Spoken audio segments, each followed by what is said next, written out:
And it looks like we are now live. Howdy, folks. How's everybody tonight? My name is Ellis Hatfield, the Outlaw Hatfield. Welcome to the show. My guest tonight is GWebs. G, how you doing, buddy? Hey, thanks for the invite. Was this the Uh, third interview? I think this is the fourth, actually. This is Fourth. this is. Right on. See, though, you're in the top 10, top five, actually. So, and of course, as always, on time this week is Dano. Say hello, Dano. What you got for us? Hello, Dano. What do you have for us this week, Dano? Okay, this show's, since we now have two shows this particular week, public service announcement. We have the NRA-ILA, which I am highlighting. It is the largest the largest gun rights organization. The NRA-ILA fights anti-freedom laws on state and national levels, as well as actively pursuing lawsuits to get back or expand our gun rights.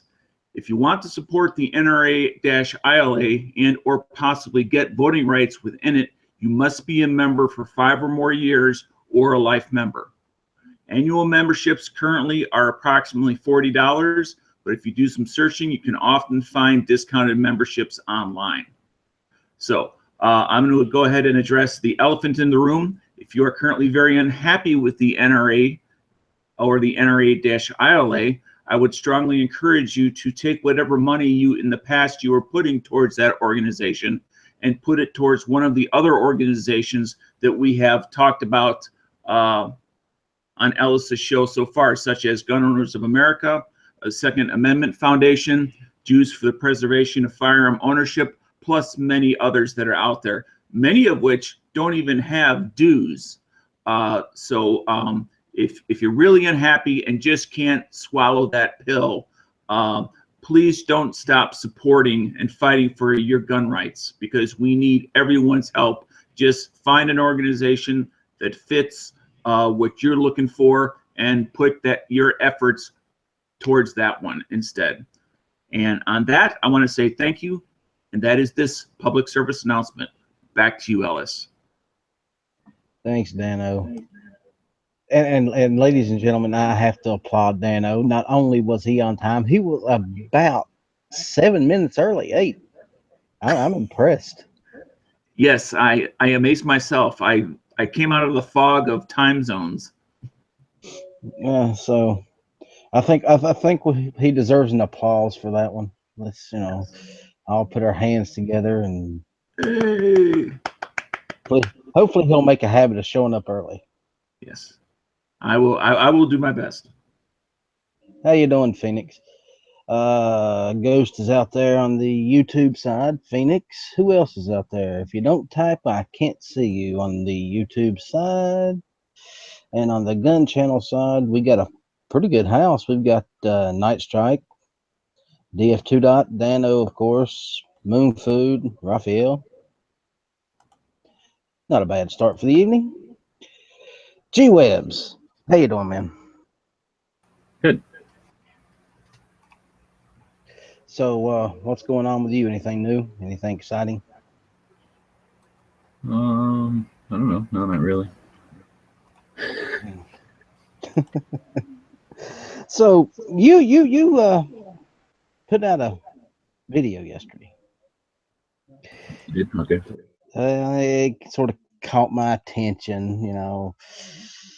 The whole donut sprinkle things, and Matt, we got to talk about it, brother. We have to air this one out. What's the issue with the sprinkles?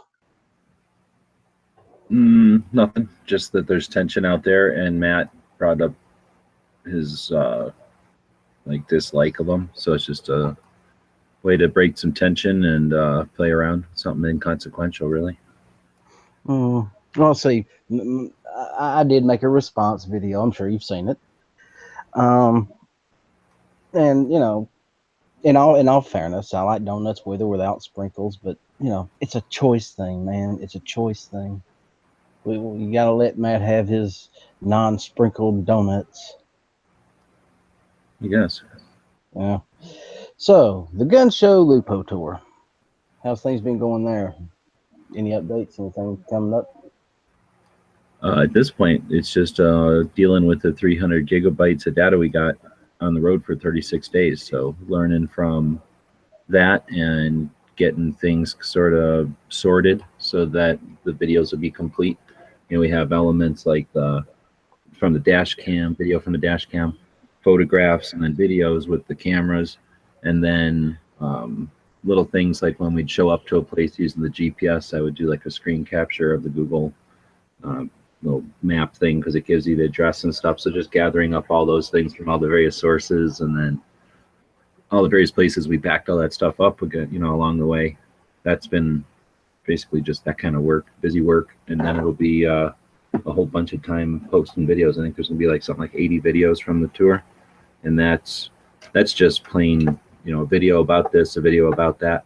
But I think there might be way more than one video from the castle tour or from one of the museums, you know. So there might be well over 100 videos by the time it's all done and said. So I'd say the challenge from this leg of the tour is just going to be getting that content edited into videos and then posting them, because we don't like to post them all at one time, of course. So it'll be, you know, weekly series on this or monthly series on that. And then once we got a handle on all that, you know, we'll be moving forward. We got gun shows coming up in, well, Tulsa first, and then Phoenix, and then Las Vegas, and then maybe something, and then Tulsa again. So looking forward to having at least a good gun show every month, if not more. Yeah, it's keeping you rather busy, isn't it? How's the van doing these days? Everything running over a bit? Yeah, it's not doing anything right now, of course, just sitting here in the garage. But yeah, Ben's doing real good. Thanks to Pink out there on Gun Channels, who drove up to his place in Ohio, and he helped tune it up and get the electric running again. And you know, we always have the people that are in the support network out there to keep it, I guess, keep track of any potential issues. But you know, knock on wood, everything since the transmission's been smooth. It's just eating miles. It's doing real good. Oh, let's hope it keeps doing real good. What do you drive? At this moment, 2 feet. But what do you normally drive? Car, truck, van? I don't normally drive anything, honestly. I don't have a driver's license, so yeah, it is what it is. Oh, okay. Well, I was just going to say that I really like driving the van. It's like sitting up at a kitchen table, where driving the cop car, normal cars, you're more like sitting in a recliner. So just for me, at least, doing a road trip in that sort of position was just much more, I don't know, I found it more easier to drive the long distances in that position. I didn't find myself falling asleep. You know, it wasn't so comfortable that you're dozing off. It was a little easier to deal with the long hours of driving. It does get tiring, I know.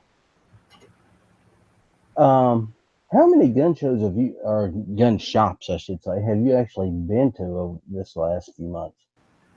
In the tour, it's hard to say. So I can record it by, or I can try to count by pictures, and then I can count by business cards, and I can count by just trying to recollect, right? But the problem is that if I was driving down the road, I can think of a couple of places, because I basically was trying to avoid tolls, and I also wanted to find gun shops. So driving down interstates isn't conducive to finding gun shops, right? Unless they have a giant billboard on the side of the road or something, I'm driving right past them. So trying to avoid tolls back east, you end up driving on smaller roads, and out west, there's not really so many toll roads, but I would just sort of try to avoid an interstate type of route to get between big cities. And so every once in a while, I'd be just driving down the road, and I'd pass a shop or something.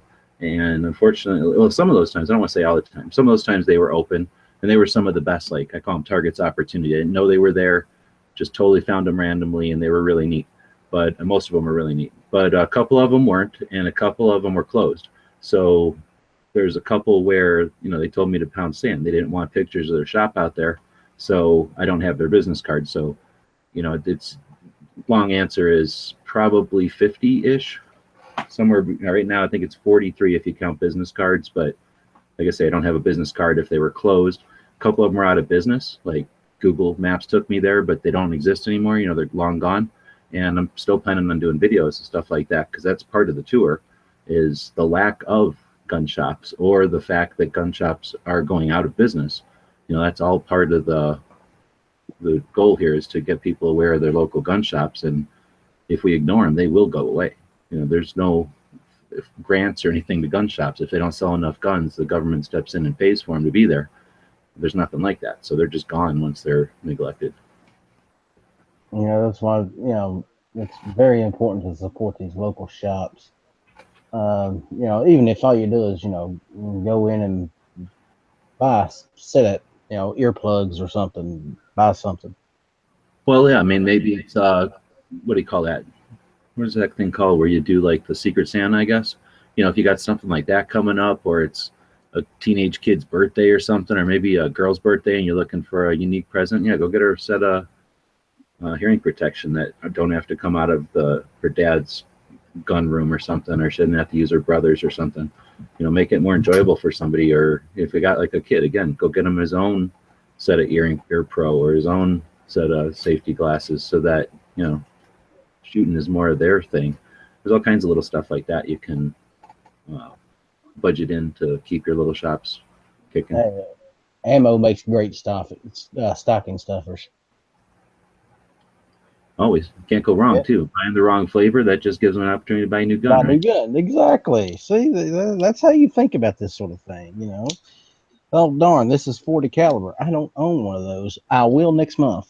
Yet, exactly.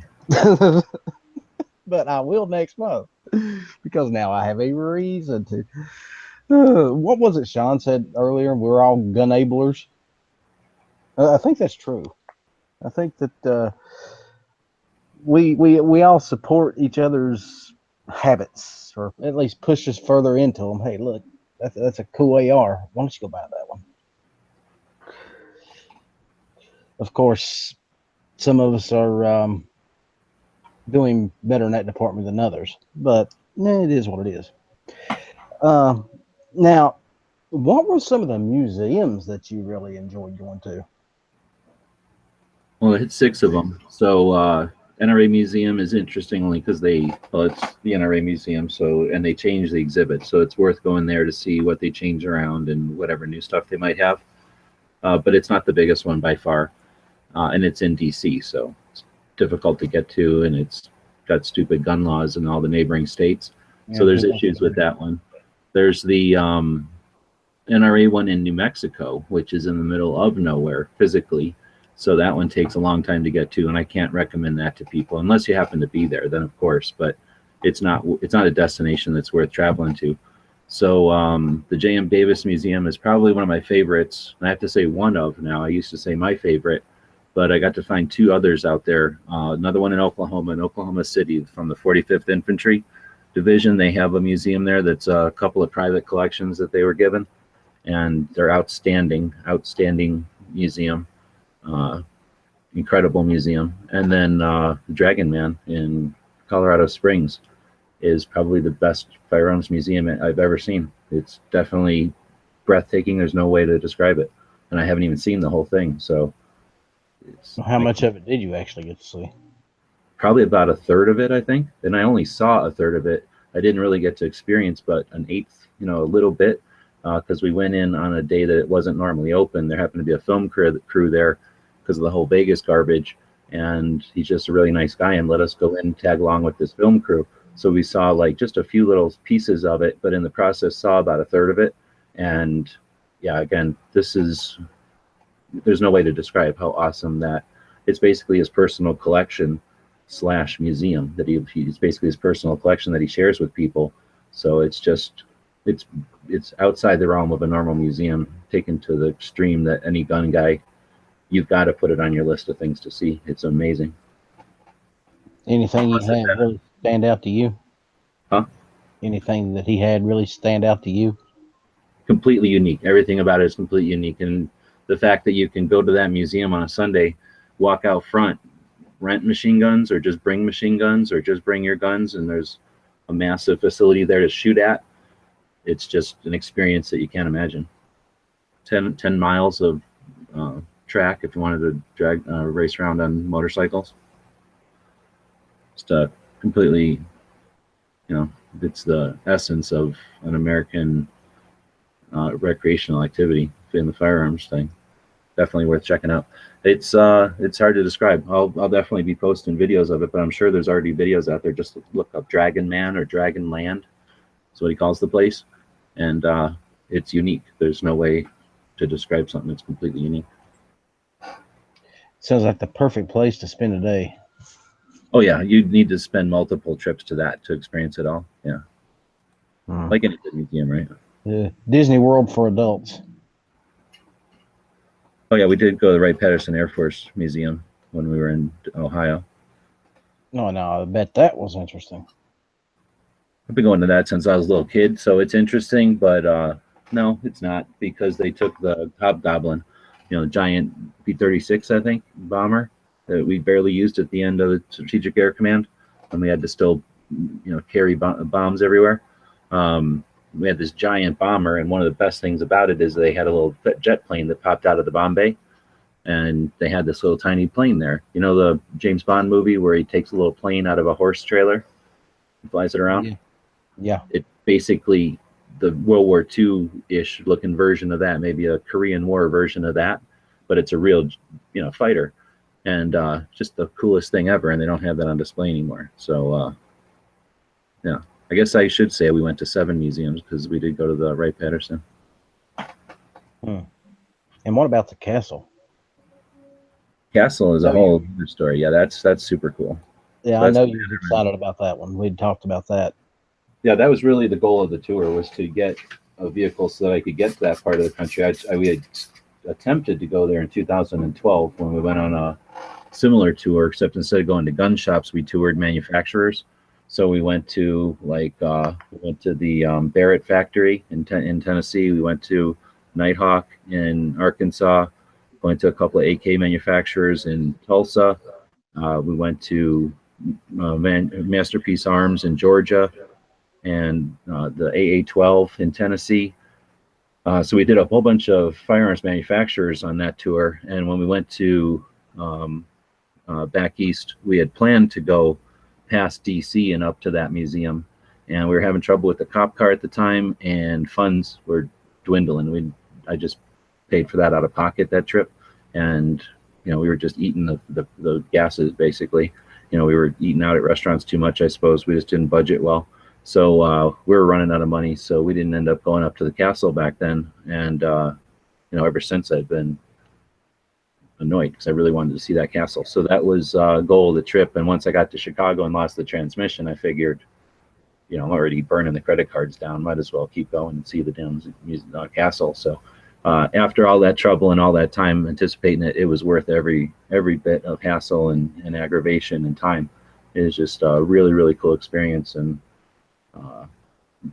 let's see, you could say we kind of accomplished or got rid of or figured out some of the difficulties going to New York. One of the difficulties, of course, is carrying guns up there.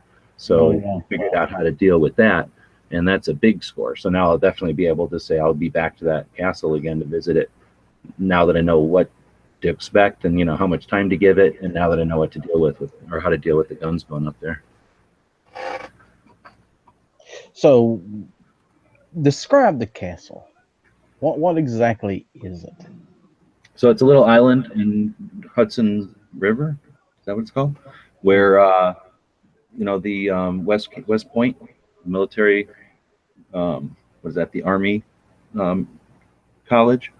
So West Point is just north of New York in the Hudson River, and then this little island is just north of that. It's like 45-minute drive from New York City and north, like going up this river. And there was a guy who came over from, I don't know, Scotland, I guess, during the Civil War as a kid. And at the end of the Civil War, I think the story is he would just go to the rivers and throw a hook and a rope in there, and he would pull big chunks of rope from the, they'd drop off of a boat or whatever, just discarded pieces of rope. And he started taking that rope and processing it into paper and selling it. and started making money, and then started buying stuff in surplus and reselling it, and then started making money for his family doing this surplus salvage type of work. And then that just kept growing until I don't know the whole story anymore off the top of my head, but he was successful with the surplus and salvage business. And then I guess it was the Spanish American War. He was in a position where he could buy basically most, like 90 something percent of the stuff that was left over from that war on both sides. So he basically bought everything that was left over, from the kitchen stuff to the ammunition to the awards on their uniforms to their boots to their saddles on the horses. He just bought everything and brought it all back to New York and started selling it, and kept accumulating stuff. He was doing real well financially, so he started going on buying trips across the world, and he would buy like castles full of old-fashioned armor and shields and swords and halberds, and then he'd go to Africa and buy like tribes shields and war spears and everything, and then he'd go some other place and buy their whatever their weapons were. And his goal was to create a sort of a museum of war, so that once war was gone, people could remember what it was like. And in the process, he just accumulated all this surplus. He created the concept of surplus collecting, and it accumulated to such a point where the city of New York was like, get it out of here. If this ever lights up, on fire, this is going to take out half the city.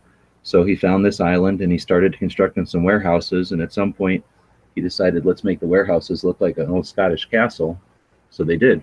And, the story is like a lot of stories. Once he died, his family tried to keep the business going, but eventually lost interest, and the business started to ravel, and then it was owned by the corporation and eventually went away. So it's just an interesting story of a guy who living the American dream. He was influential in surplus stores and the whole concept of collecting military surplus. And then because he's got this island that's so close to New York City, there's just lots of people that are fascinated with this castle that's so close to the city of New York. Because I guess you can see it from the railroad track that you go north out of the city with. Well, let's see here. Mel the Nut, your museum pics were awesome, GWebs. Apparently Mel likes it anyway. And no, we're not ignoring the chat there, Mel. Calm down.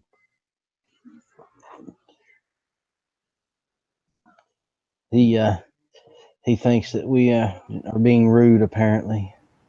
Not acknowledging him. We acknowledge you, Mel the Nut. We acknowledge you. We know you're there. And we appreciate you being here for us. But anyway. So I didn't lost my train of thought. I had a question for you, but it just went out the door. Thank you, Mel. Well, I'm also simulcasting it over on the Gun Websites channel too. So anybody that's watching over there, I'm doing an interview with Ellis from Gun Channels, and I'll drop a link to his YouTube over here. Yeah. Well, let's see. What's his going on the Gun Channel side? Did the castle have any guns of the Glock variety? Of course, that's Moon Food.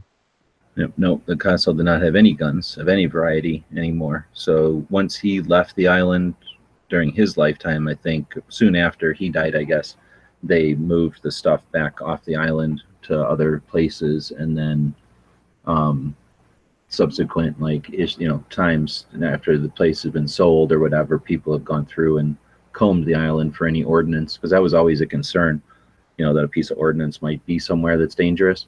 So they've combed the island multiple times. So it's probably possible, but I don't think very probable that you'd find anything good, quote unquote good there anymore. Well, in New York, good is a relative term apparently when it comes to guns.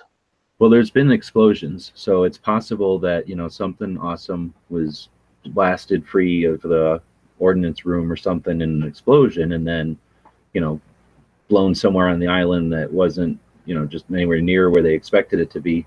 So they didn't comb that portion of the island as much, and then maybe you'd find something all these years later, but a bunch of ifs there. And there's problem is that it's swimming distance, really. It's definitely boat distance from the side of the the river. So people, ever since before the island was even owned back in the 1800s, before the people owned it, to build the castle, there's always been people out there just using it as a place to hang out and cause trouble and drink during prohibitions or do lewd things and whatnot. So there's always been looters out there ever since there's been a castle with people just grabbing what they want for souvenirs. Yeah, and some of those souvenirs are probably worth a little bit of money. What's your plans coming up? I mean, what do you got planned over the next few months? Well, we've got to say my next goal is to keep going with the Gun Show Loophole Tour. So to try to get people to think about doing the $50 plan over there, so that we can buy them stuff at local shops and gun shows. So we do have some big gun shows coming up, like in Tulsa, and then over in Phoenix, and then in Las Vegas. So that's opportunity to go check out gun shops on the way to those gun shows. So I'd like to get people rallied to the idea of spending money like that at these local shops, and it'd be neat to take the channel in that direction, where 1 or 2 weeks out of every month, or even more, we're driving around buying stuff at gun shops, going to gun shows, and then doing videos about the stuff in the shops, right? And then sending stuff out every month to people. So now people are getting like a bunch of stuff in the mail that's neat, and knowing that didn't just go in anybody's pocket. It went to keep little gun shops smiling. I'm not going to suggest it keeps them open. I guess if we had enough people participating, it might keep a shop open. But I'm looking at the 150 people to participate level, and with that level, I'm spending almost $1,000 a month, or $1,000 a week at gun shops. So it's $4,000 a month. Like I say, that's alone, unless we spent it all at one gun shop, probably isn't going to influence any particular shop. But I think it's a neat way to keep the audience participation up and us on the road and little shops grinning. It's one thing to go into a shop. I've had a lot of fun going into those 43 gun shops and ask them if I can take some pictures. I'd say 1 out of 10 will ask me why. And of the ones that I explain it to, pretty much 7 or so, 8 or 7 or 8 out of 10 will say, "Oh, that's great. Thanks for doing that." And that's what gave me the idea. How much more cool would it be if I could then say, "Oh, and I'm also going to spend a couple of $100 here today. And, what can I buy for my people?" Like, that always gets their attention, huh? Well, yeah, and plus, how cool is it just to be able to say, "Hey, I'm coming in to help promote your shop, and I'm going to pay you $200 to do so." I just think that's something that I haven't seen done before, so I'm looking forward to that. So that's what I'm going to be efforting towards, and we've got 5 people on it now, so we have a little ways to go. But when you look at the grand scheme of things, Iraqi Veterans got 1.5 million people watching his channel. I don't think it's unreasonable for me to expect to find 150 people that are interested in watching some gun shop smile. Like I said earlier, even if you're from out of town, if you support the small mom and pop local gun shops, hey, do what you can do, man. They need it worse than these big guys online or the big box stores. I mean, these people could, this is their sole source of income, and if you ain't buying, they're hurting. So we had talked earlier about fishing. How often do you actually get to go fishing on these trips? I haven't gone fishing on a trip like this since 2001 when I went around. In 2001, we weren't a gun channel really yet. We were still doing fishing websites, so I got in my truck back then and grabbed the dog, and we just headed out towards DC. I think somebody needed me to build a shed, so I figured, okay, I'm going to go make a couple of bucks building a shed, and I'm going to grab my fishing pole. So we fished basically in every state along I-10, and then up from, was that Fort Lauderdale, up to DC, and then got there, and then it was 9/11. So I got there like 2 days or no, maybe a week or two before 9/11. So right in the middle of my time up there, it was 9/11, and then I came home about, I don't know, maybe in the beginning of October or something, And I don't know if you remember back then, there was quite a few like "thank you for traveling" type of campaigns going. Yeah. So it was creepy driving across the country so soon after 9/11, and I had not been much into guns back then, so that helped influence my future decisions. So anyway, I came home from that trip fishing a little bit, but kind of pissed off because if I would have been thinking, it would have been a little more comfortable if I would have like a shotgun or something with me, and then I probably would have spent a little more time coming home just to spite the terrorists and to keep spending money out at places along the way, because there wasn't a lot of people traveling. There was definitely a lack of people on the roads then. So I think that would have been a great opportunity to go fishing. But honestly, that was probably my last time really going fishing, because like I say, that kind of influenced my um, opinion or whatever. My after that, I started paying more attention to guns and shooting more, and then got into concealed carry and that kind of thing, and activism. So uh, any future trips after that were more about the guns and less about a fishing pole. When we drove around in 12, I think I did have a fishing pole with me, but we had scheduled it so tight that there wasn't time to hardly sleep, yet let alone throw a hook in the water. But yeah, I probably fished in half the states at least. There's not more than that. You at least throwing a line in the water. Yeah, it surprises me that you don't just always have a rod and reel in the van somewhere. Just put up it just Yeah, in case you do I decide. did in the old van. See, the story of the van is I bought an old van and then I got it kind of fixed up. I was trying to do it on the cheap. I bought a $500 van, got it fixed up for less than $2,600 altogether, and drove it to California. And I did have a fishing pole in there, in the sort of a PVC pipe, fishing pole stuck in there. Then all you need is like a tackle box and a reel, and it's fairly out of the way. And if you need it, you can grab it. You got everything you need, but it's not in the way or nothing. And then the van broke down, and then I got this new van. I just never swapped that over. It was simply like just time. If I probably had another 3 days to fart around, it probably would have got swapped over, and then I would have had it with me at least. Because driving, I probably didn't realize it until I got up to Ohio, and then driving on the south end of the Great Lakes there, coming out of Detroit by Smeggy's there, and then down through wherever the hell that town is in Ohio. That's probably where I was like, dang it, I'm driving past quite a bit of water here. What am I doing? Yeah, if you're anything like me, you hate to go past water without a rod and reel real close. Yeah, well, it could certainly get your head out of computer stuff, and it's pretty. I don't know. I think we talk about national reciprocity on the gun side all the time, but one of the things that bugs me is there's not a national fishing license, especially for travelers. Like there should be something that you can get for a reasonable amount that says, you get a day or two in each state before you got to get a state one, because that's one of those things. I was going to say it's nice to be able to take a break from the computer, just stop and fish. But honestly, I think that'd be tough nowadays because you'd have to find a place to get an out-of-state 3-day license, unless you prepped ahead of time, I guess, and just got yourself a whole bunch online, if that's possible. Yeah. Just Thank God for Walmart if you need a emergency fishing license. Oh, I didn't think of that. Yeah, that would work. Is it like the gun counter where it's only Yep. certain hours, or is it like at the main counter and you can do it all the time? Now you can go up to the sporting goods section, and there's normally a counter back there. They'll hook you up with a. Not quite 24/7, but definitely that's probably faster than trying to find a local bait shop everywhere. Yeah, exactly.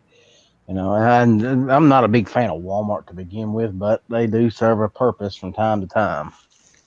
Now I don't know. Like I've got this thing called I don't know what it's called. It's like a passport or something for the national parks. It's supposed to be for national parks and forests and BLM and anything owned by the feds. And you pay $90 a year.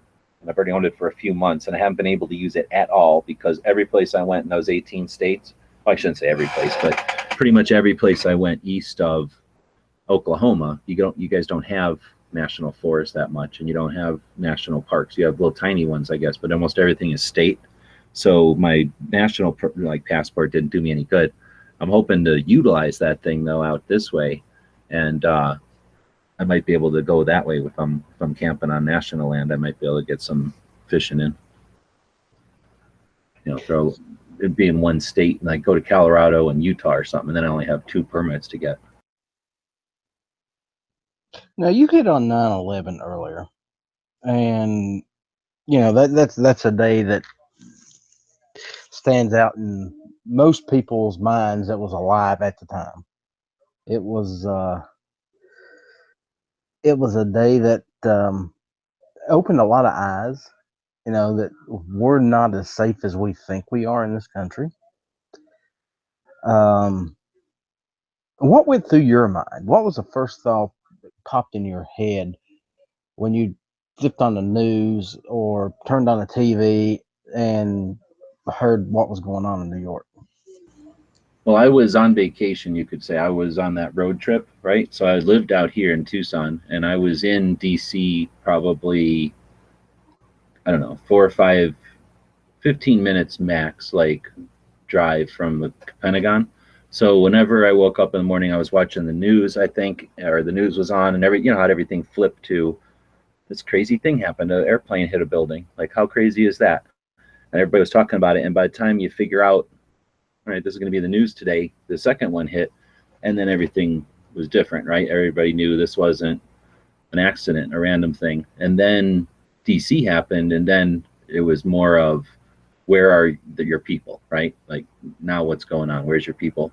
And we still all live in the Cold War. I think most people listening understand the Cold War, old enough to have lived through it. So I think first thing coming through your mind is like, this is going to be the end, right? If this gets escalated or whatever, then some of this is futile. Like this, I'm in DC. There ain't much. I can't imagine the lifespan of anything near DC is going to be more than a few moments, right? So, that kind of stuff passed your mind. But then by the time, well, this is how many years ago now, but I definitely think one of the first things was, how do I get home? Like, oh crap, I'm on literally the other side of the country. How do I get back there? And made a few phone calls, let people know the combos of my stuff so that my stuff was going to be useful out here.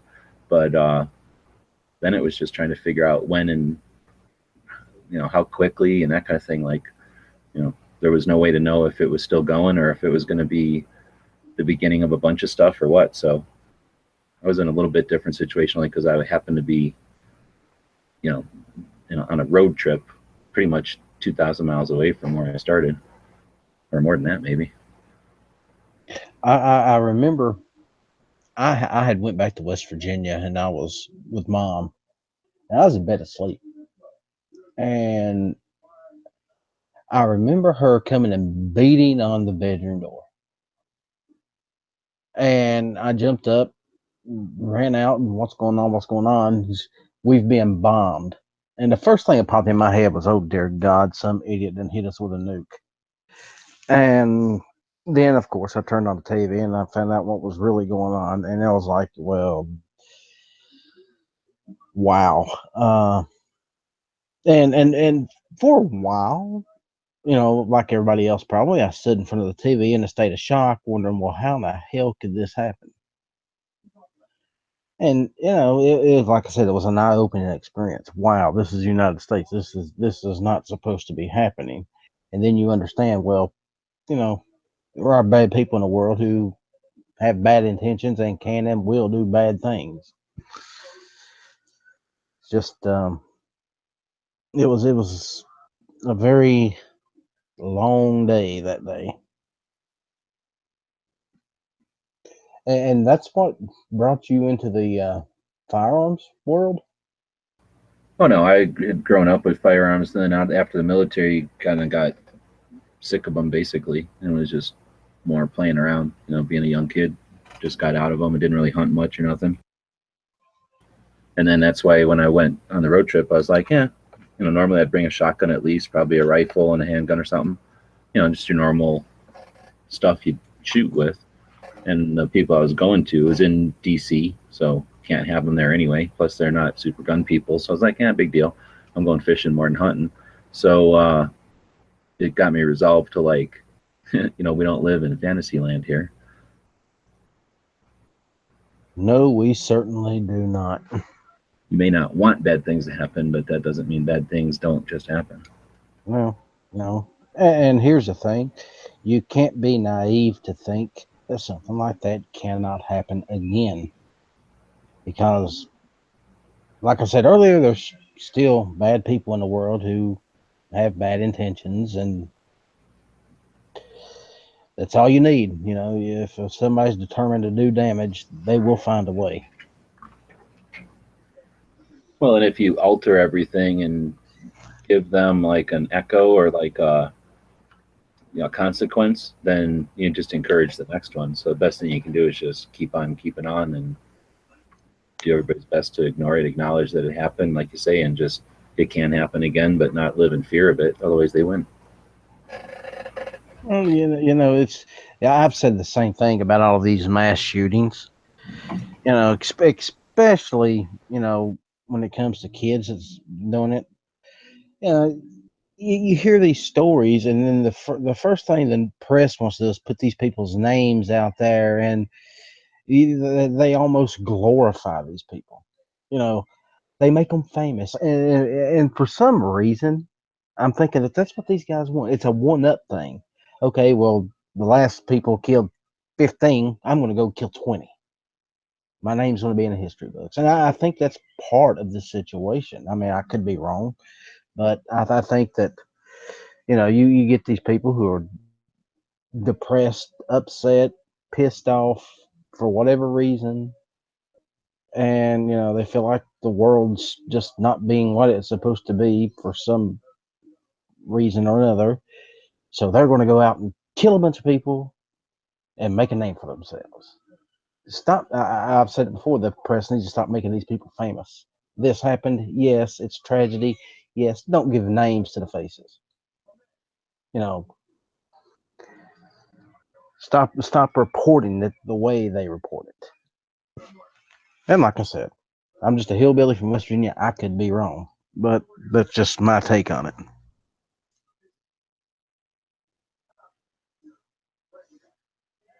And what are your thoughts on that?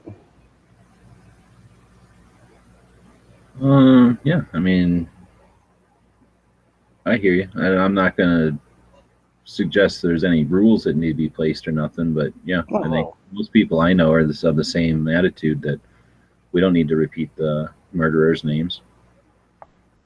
The incidents are enough, and they're infrequent enough that I don't know. I guess there's that concept to it or whatever, but yeah,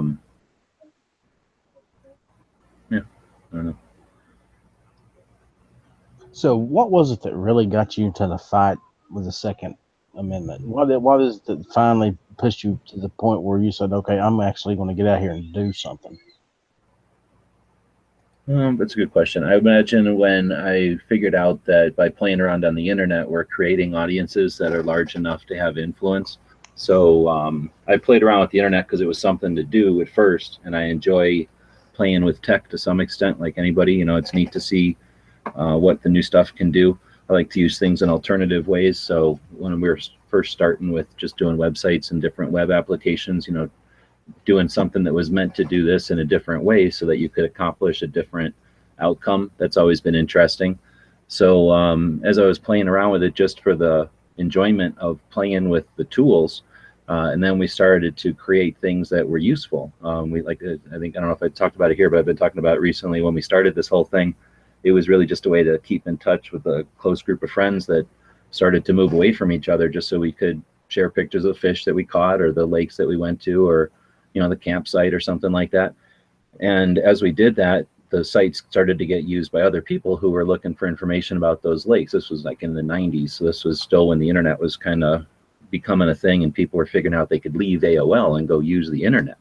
And whatever their, CompuServe or whatever it is that they started this internet thing with, they figured out that you could just use a browser and go browse the web.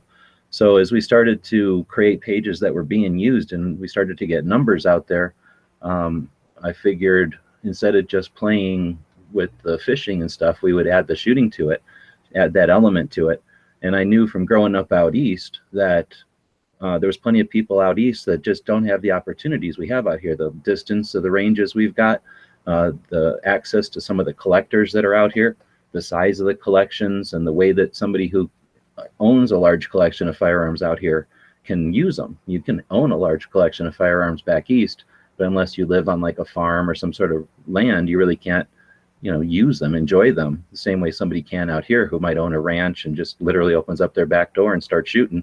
So I knew a couple of people like that, and we would post videos, and as the audiences, they weren't as big as they are now, but they were large compared to nothing, right? I figured since we were able to reach so many people so efficiently, and this was still a bit of experimentation and playing around, but it was all paid for. It was all being paid for. It was like work, basically. I figured if I can do stuff online, or if I'm going to do stuff online, I could do something inconsequential like cars or fishing, which I don't see really that much overall. It's not, fishing is inconsequential for the most part. Cars don't mean anything. They're just, nothing. So Second Amendment, though, guns, are critical. We live in a country that's a bunch of individuals. We come from a bunch of different countries. A bunch of people in these countries weren't satisfied with the status quo. They said, I'm going to go try this new place that's open to everybody, and starting a new way of, giant experiment, a new way of governing themselves, and from the bottom up, from the individuals up, and not from the state down or from the monarchy down.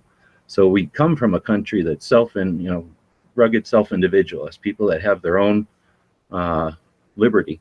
And I think the biggest or the best indication of that, one of the more important indications of that, is the ability to own firearms, the ability to defend yourself and to be responsible with something that has that consequence.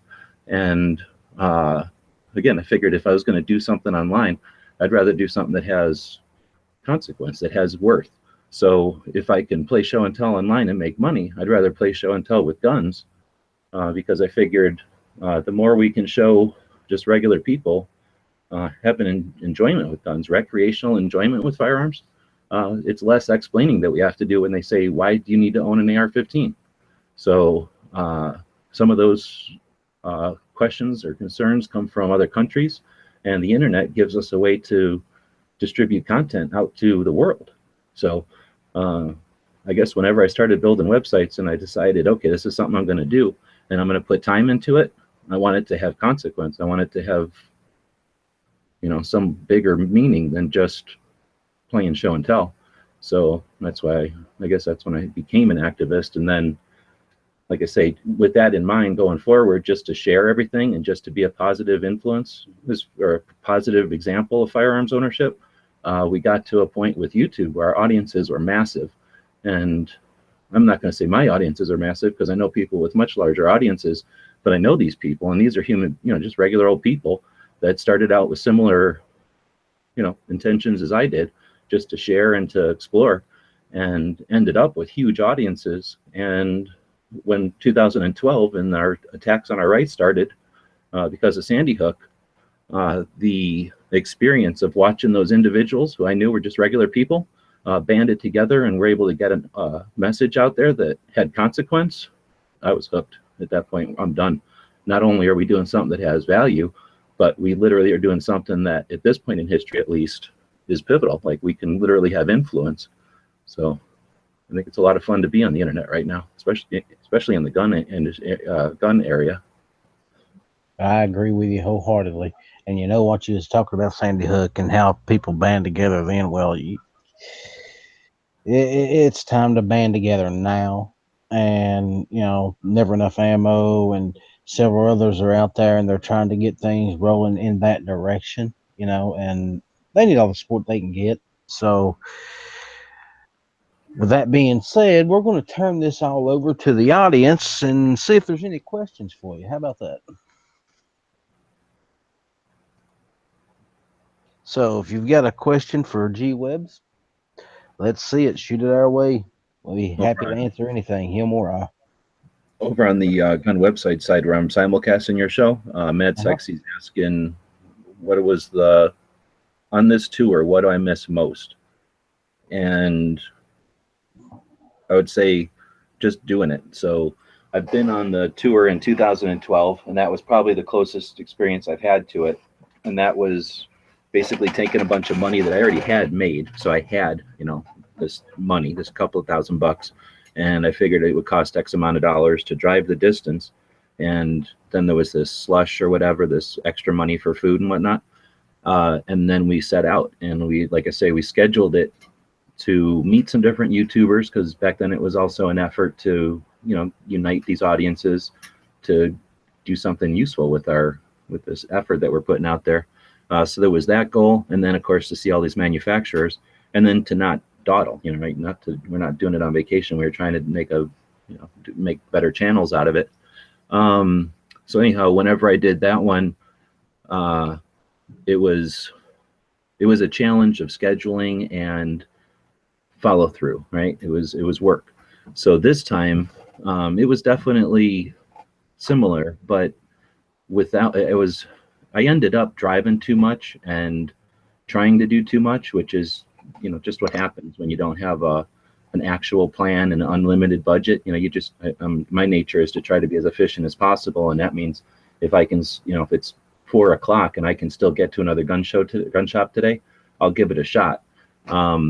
So that part of it was awesome. Like just being in a van with time and got full tank of gas and a Google map, and just being able to go, you know, I'm in Indiana and I want to head towards St. Louis. Tell me where all the gun shops are. And knowing that, like, literally my task was to go check out some of these gun shops. That part I miss a lot. Like that is there's no way. I mean, can you imagine just having some time to just wander gun shops? That was literally the coolest thing ever. So it wasn't necessarily financially great, but that's the part I miss most, just being able to wake up in the morning and go, I'm heading west and wonder how many gun shops I'll find today. That was certainly on the YouTube side, Melvin Nutt asked how long before the Dragon vids drop? How much before what? How long before the Dragon vids drop? Well, that's a good question. I don't know if I'm doing them in a specific order. There's 300 gigabytes of data from the trip, and that was basically accumulated like a bunch of stuff on the way to Illinois, and then I put stuff onto a hard drive, and then a bunch of stuff through New York, or DC, I should say, and then put all that on a hard drive. But then I got the new computer from Pink in Ohio, and so all the stuff from like Ohio to St. Louis is on the hard drive of the laptop. So I did not do a good job of maintaining my data. So now what I'm doing the last couple of days is sorting that 300 gigabytes of stuff and putting it into, you know, some kind of logical order. Once I'm done with all that, I should have a better idea of how many videos I'll get from each place. Because like some things are pretty straightforward. A gun shop or something, you know, it's not huge.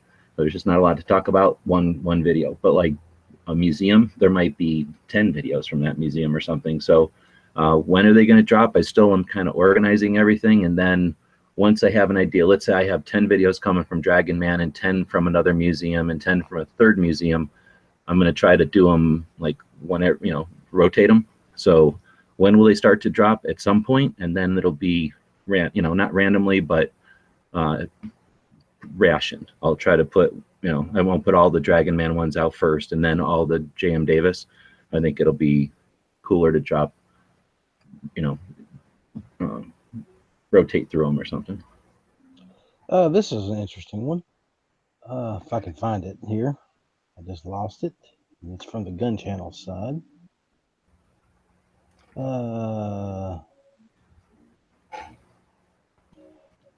And this is what happens when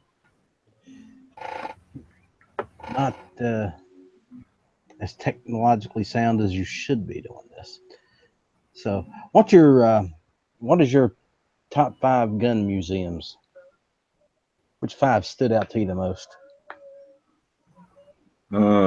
There's 6 or 7 on this trip, but I've been to a couple more. So starting with the best one. Well, let's go from the bottom. Oh no, let's see. The top one would be Dragon Man. The next one would be 45th Infantry, and then J.M. Davis, and then this one in Chattanooga, or just south of Chattanooga, the Chickamauga Battlefield. That one's probably 4th. And then, you've been to that one? Yep, I've been to that one. That's a credible, just the way that they're displayed. The glass is nice. You can get in there and stay for the day, and you can absorb the whole thing, and it's just right there, and nobody's there to bug you. And it's just, I like that one. And If you then ever get a chance, huh? check out the Stone Mountain Museum. It's on top of the mountain, and it's not very big, but it's got some cool stuff in it. We went up there and seen the artillery, I guess, but I don't know if we didn't go into any building. But we only got there like at dusk too, so I haven't only been there the one time since I've been an adult. And then I don't know if that was 4, but then probably NRA down. And here's the thing, that's now. Back in the day, the Smithsonian does have a ton of our guns. When I was a little kid, went to Smithsonian, and it was a lot of guns. So they don't have them out anymore. But the Smithsonian should be in that list, but shame on them for not putting the guns out.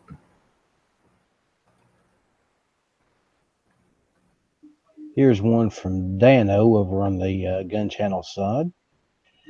Did your training in the Army help set a improved foundation for your basic skills, for your basic rifle skills? An improved foundation? No. I was shooting one since I was a little kid, so Army rifle training, I'm not anything fancy, so no. I took regular basic training, not infantry basic or nothing, so it's basically just almost orientation. Yeah, well, here's one from Phoenix. It's funner because you get to shoot full auto and you get to do like night shoots and stuff, and you get to shoot other stuff, but I think I learned all my basic stuff just being a kid in scouts or just learning from my grandpa.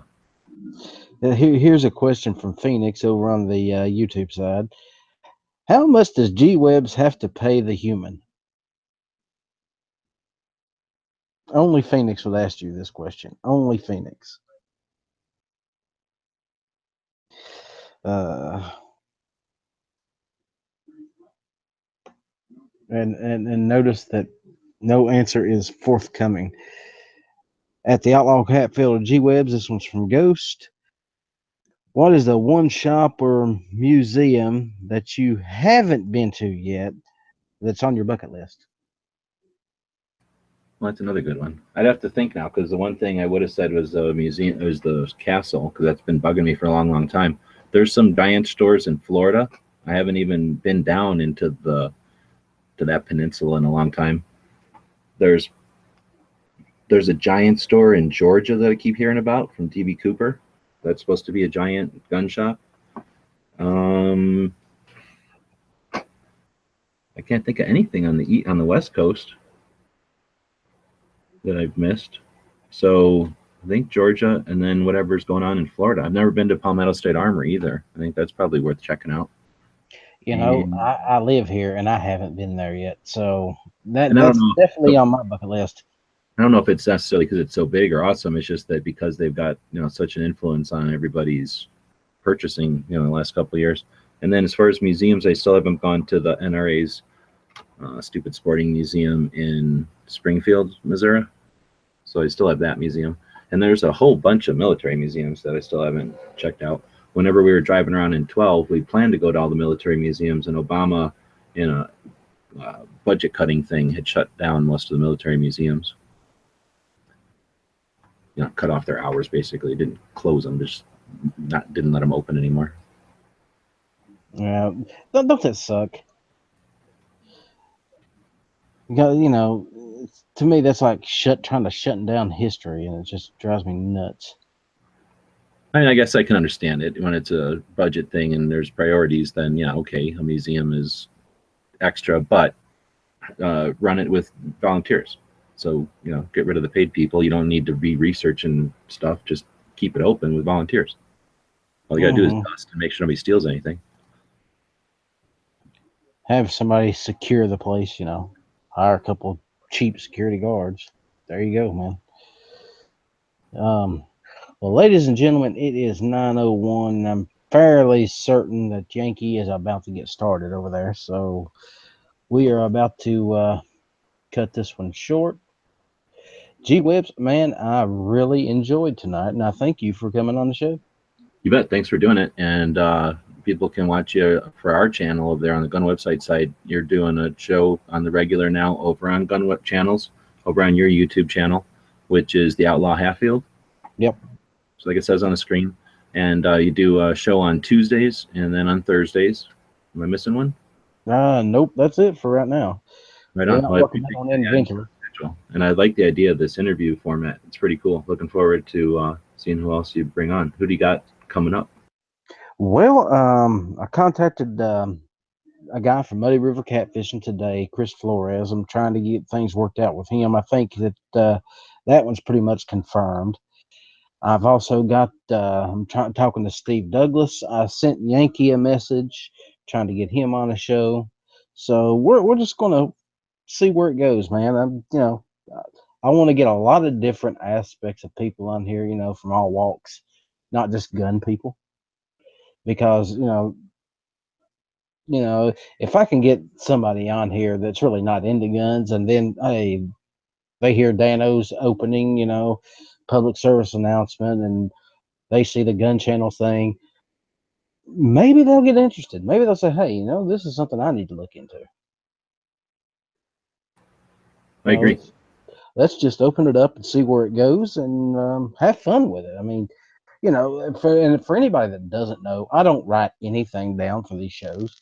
I don't script nothing. I don't write the questions down. I just run it. This is basically two friends talking. That's what this is. This is, two friends asking each other questions and trying to get to know each other. And I'm gonna keep running it just the way I'm running it right now for as long as this show goes. I'm sure some people will like that. I'm sure some people won't, and I'm sure that we're going to hit snags and slow points in conversations. But I'm not going to give up on doing what I'm doing the way I'm doing it. We'll figure it out and keep going. And GWebs, like I said, man, you are doing so much for the Second Amendment right now, and we all appreciate it. And I just wanted to let you know that I personally appreciate it. You're doing the ground pounding for us, and we do appreciate it. Thank you. Appreciate it. Thank you. Yep. Okay, folks, that's it for the night. Glad y'all stopped by. Like, subscribe, comment, share. If you think somebody'd enjoy it. But anyway, Clover's got a chat after Yankee tonight, and then remember the Second Amendment rallies on the 5th. Oh yeah, that's right. Clover, I forgot about you, brother. Clover at 11 o'clock tonight does have a chat tonight. Oh, and before I miss, I just seen Night Strike. Hit or miss Tuesday nights, 9 o'clock. On Tuesday nights, that is the second best show. Of course, Ghost Tactical is first, but yeah, that goes without saying. Y'all have a good night.